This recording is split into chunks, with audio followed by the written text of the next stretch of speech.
গোপন সূত্রে খবর পেয়ে মেমারি থানার পুলিশ অভিযান চালায় মেমারি চকদিঘি মোড়ে কুষ্টি প্রেক্ষাগৃহের পেছনে একটি বসত বাড়িতে। সেখানে একটি গোয়াল ঘর থেকে উদ্ধার হয় বিপুল পরিমাণে গাঁজা, আনুমানিক 47 কেজি ও প্রচুর নগদ অর্থ, আনুমানিক 41 লক্ষ টাকা। এবং ওই বাড়ি থেকে এক মহিলাকে গ্রেপ্তার করা হয়েছে। জানা গেছে ওই মহিলার নাম সঙ্গীতা সাহানি। ইতিমধ্যে পুলিশ পক্ষ থেকে বাড়িটিকে সিল করা হয়েছে।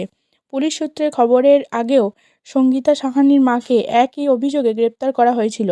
ধারণা করা হচ্ছে দীর্ঘদিন ধরেই এই কাজের সঙ্গে যুক্ত রয়েছে তারা। ধারণা করা হচ্ছে জেলার বিভিন্ন প্রান্তে এই গাঁজা খুচরো ও পাইকারি মূল্য ছড়িয়ে দিচ্ছে তারা। এই গাঁজা চক্রের সঙ্গে অন্য কেউ যুক্ত রয়েছে কিনা পুরো ঘটনা তদন্ত করছে পূর্ব বর্ধমান জেলার পুলিশ। পূর্ব বর্ধমান থেকে সুমন বিশ্বাস, মন্তেশ্বর টিভি নিউজ।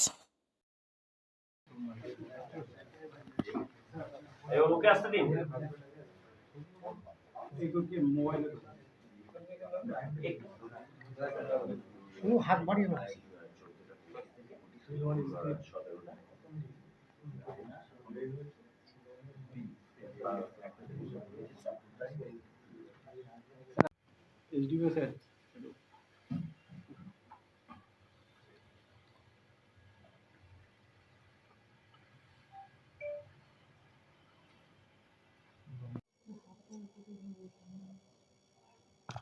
আজকে দুপুরবেলা নাগাদ আমাদের মেমরি পুলিশের একটা টিম এবং SOG team, district SOG team, ওদের ম্যানুয়াল এবং টেকনিক্যাল কিছু ইনপুটস এবং সোর্সের মাধ্যমে 1 নম্বর ওয়ার্ড মেমরি মিউনিসিপ্যালিটির ক্রিস্টি পাড়া, সেখানে একটা বাড়িতে আমরা রেড করি এবং সেই বাড়িতে হিউজ পরিমাণ প্রায় 47 কিলো মতো ক্যানাবিস গাঁজা আমাদের ওখান থেকে পাওয়া যায় এবং হিউজ পরিমাণ ক্যাশ পাওয়া যায়, প্রায় 41 লাখ টাকা।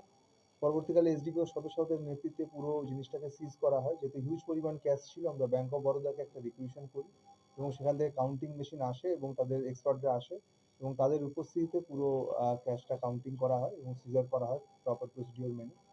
আর যে গাঁজা যেটা ছিল তার মধ্যে আমরা সেটা ওখানে সঙ্গীতা সাহানি, যার এক্সক্লুসিভ পজিশন থেকে এই পুরো গাঁজাটা আমরা পাই এবং সেখানে বেশ কিছু ওরা ছোট কিছু পুড়িয়া ছিল, কিছু বড় পুড়িয়া ছিল এবং কিছু 1 কিলোর প্যাকেট করা ছিল।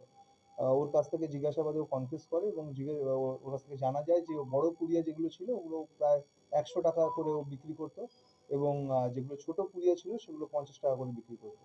এবং আমরা প্রাথমিক তদন্তে যেটা পাওয়া যাচ্ছে যে এই হিউজ পরিমাণ যেটা ক্যাশ রয়েছে, ওর কাছে আরো ক্যানাবিস ছিল এবং তার সেল প্রসিড হিসেবে এই টাকাটা আমরা ওখান থেকে সিজার করেছি। আমরা আরো এনকোয়ারিতে জানতে পেরেছি যে এর আগে এর যে মা ছিল এই মহিলা সঙ্গীতা সাহানি, লালপরি সাহানি, তাকেও এর আগে এনডিপিএস কেস করা হয়েছিল এবং সেও এই ব্যবসার সঙ্গেই আগে যুক্ত ছিল। তো আমরা আশা করছি আমাদের তদন্ত চলবে এবং আরো যদি কেউ এর সঙ্গে জড়িত আছে বা আরো যদি কোথাও আরো কিছু ক্যানাবিস স্টোর করা আছে, তো আমরা আশা করছি এবং হোপফুল যে আমরা খুব সহজে সেগুলোও আমরা তদন্ত করে সেগুলোকে আমরা সিজ করতে পারবো। এই টাকাগুলো কিভাবে উদ্ধার করছে? ওইখানেই ছিল, যে ঘরে আমরা রেড করি সেখানেই আমরা এই সেল প্রসিড টাকাগুলো ওখানেই পাই আমরা। বেসমেন্টের নিচে কি টাকা রাখা ছিল এরকম কিছু আছে? বেসমেন্টের মধ্যে লুকোনো ছিল, সমস্ত কিছুই লুকোনো ছিল। আমরা সবই আমরা ওখানে মানে বেশ রীতিমতো প্রায় আমাদের 2-2.5-3 ঘন্টা ধরে আমাদেরকে সার্চ সিজার করে ওখানে সমস্ত কিছু বার করতে হয়েছে। আর স্যার এই যে টাকাগুলো, এই টাকা যেগুলো উদ্ধার হয়েছে এগুলো কি ওই গাঁজা বিক্রিরই টাকা কি মনে হয়? আমরা প্রাথমিক তদন্তে সেটাই পাচ্ছি, কারণ ও কনফেস করেছে যে এই পুড়িয়াগুলো ওরা এই টাকায় বিক্রি করতো এবং ওর আমরা এটাও কনফেস করেছে ওর কাছে আরো ক্যানাবিস ছিল যেগুলো ওরা বিক্রি করেছে। আমরা প্রাথমিক তদন্তে সেটাই পাচ্ছি। এই গাঁজাগুলো কি মেমারির মধ্যে বা জেলার বিভিন্ন জায়গায় ছড়িয়ে দেওয়া হতো এখান থেকে? আমাদের আশঙ্কা সেটাই যে এরা বিভিন্ন জায়গায় হয়তো ছড়াতো। আমরা আরেকটু তদন্তে এগোলে আমরা সেটা বলতে পারবো। রিটেলার এবং ডিস্ট্রিবিউটর দুটোই কি কাজ করছে? মনে হচ্ছে, আমরা তাই আশা করছি। স্যার উদ্ধারকৃত গাঁজার আনুমানিক বাজার মূল্য কিরকম হতে পারে? 47 lakhs অলমোস্ট ক্রোডস এর উপর হবে মোটামুটি। 47 কেজি, 47 কেজি হয়েছে। আর এখন বাজারে আপনাদের ফিগারটা দেখতে পাচ্ছেন 3-4 lakhs। 15 লাখ। কোথা থেকে আনতে গাঁজাটা? সেটা আমরা তো ওদেরকে ইন্টারোগেশনের পর আমরা পিসি নিয়ে আসবো, পিসি নেওয়ার পর আমরা এটা বলতে পারবো। সঙ্গীতা সাহানি কি গ্রেফতার করেছে? হ্যাঁ। আর এই বাড়িটি কার?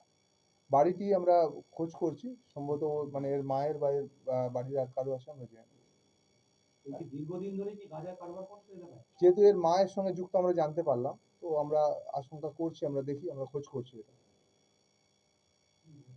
Thank you.